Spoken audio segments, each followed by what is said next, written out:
just under your feet. Generally, we seem to be surface dwellers, but it would appear that there may have been other surfaces previous to this one, with tunnels and caves, catacombs and abandoned cities, leaving evidence that something came before. Some mentioned in One Thing Leads to Another and In the Old Underground, where a more grisly and sinister history starts to be revealed.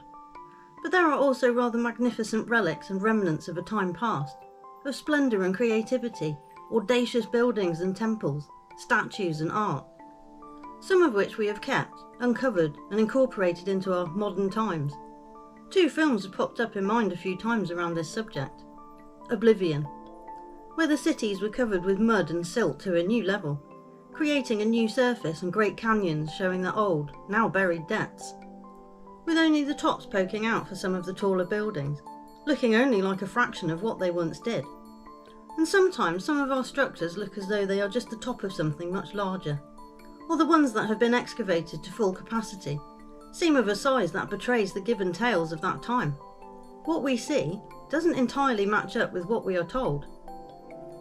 And when I see what I'm told at old photographs of Tartarian cities, I can't help but to imagine only the tops poking out and the rest buried, or deliberately flooded as we have done in the past to create vast dams, losing many historical sites and artefacts in the process.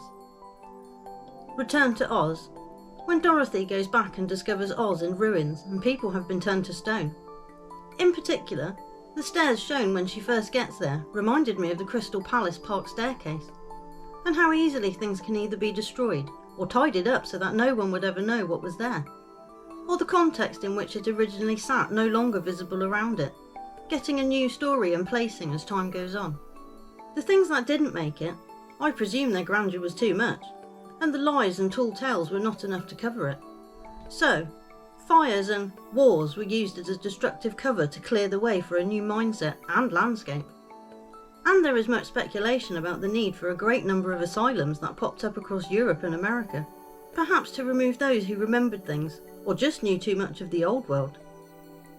So like Dorothy in that sequel, they are told it was a dream, a fabrication and a lie of their own making, so are led to the psychiatrist for treatment.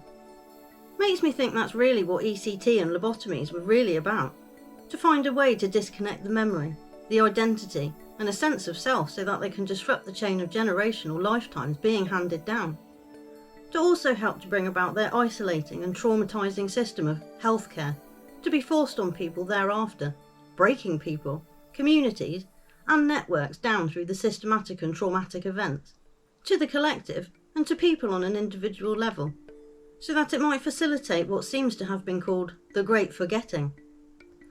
But maybe some things can't be erased and lost completely. If the talk around cell memory and water memory and consciousness is really a thing, then it's not as simple as just trying to get rid of someone or their memory, because that's not where the information is stored, only accessed. Perhaps Mufasa was right. We need to remember who we are.